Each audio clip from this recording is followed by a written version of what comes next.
Hello guys, magandang hapon sa inyo lahat and welcome back to my channel. So,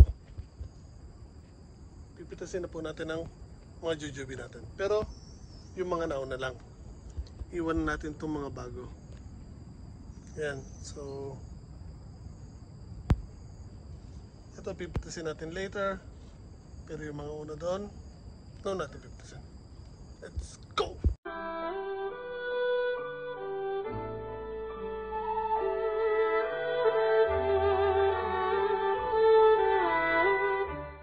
Ito, sama natin si nanay, pipitasin natin. Nadala siya sariling lalagyan.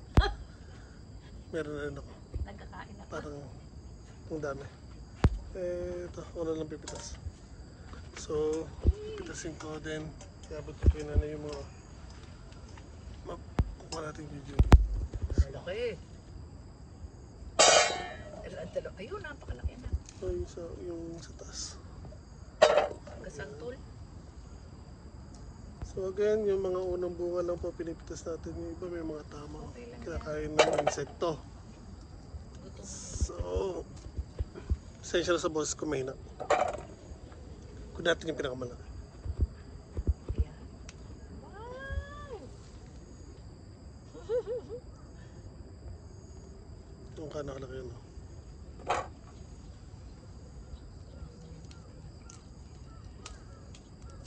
Uy, Ayun. nalaglag.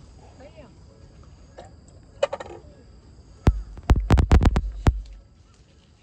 Ayun pa pala. Marami po yun. Hindi, yun na lang, tira mo na. Ang laki. Ano, halos itong isang puno na ito, puro pitasin na yun. Hindi ko na muna. Mamaunahan pa tayo ng sarap.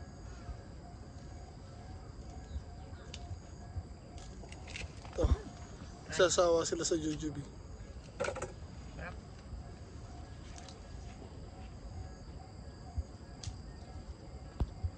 So actually ito pwede pang iwanan to para hanggang mamula sila. Kaya nga lang, meron tayong mga insekto.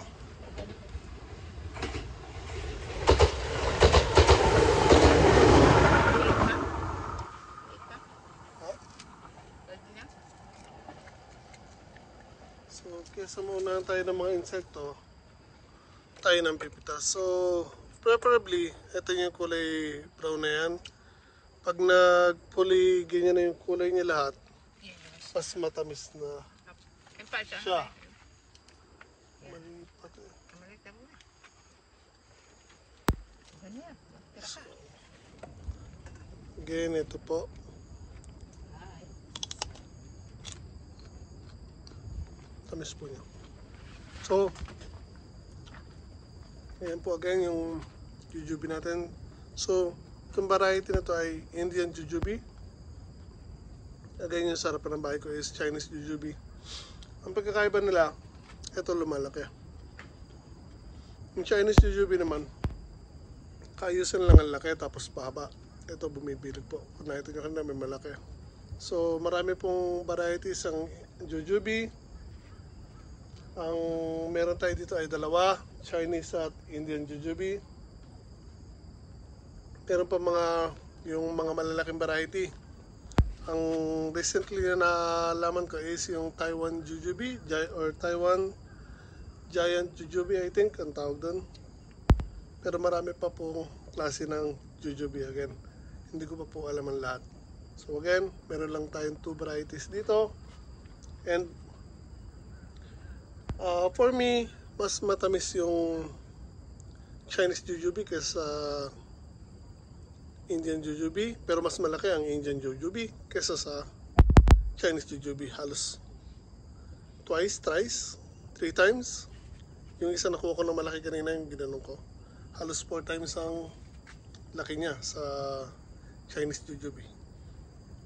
Again, ang tamis niya, mas matamis yung Chinese jujube. Ito matamis din po ito, pero again, mas masarap yung, o hindi naman mas masarap, mas matamis yung Chinese jujube.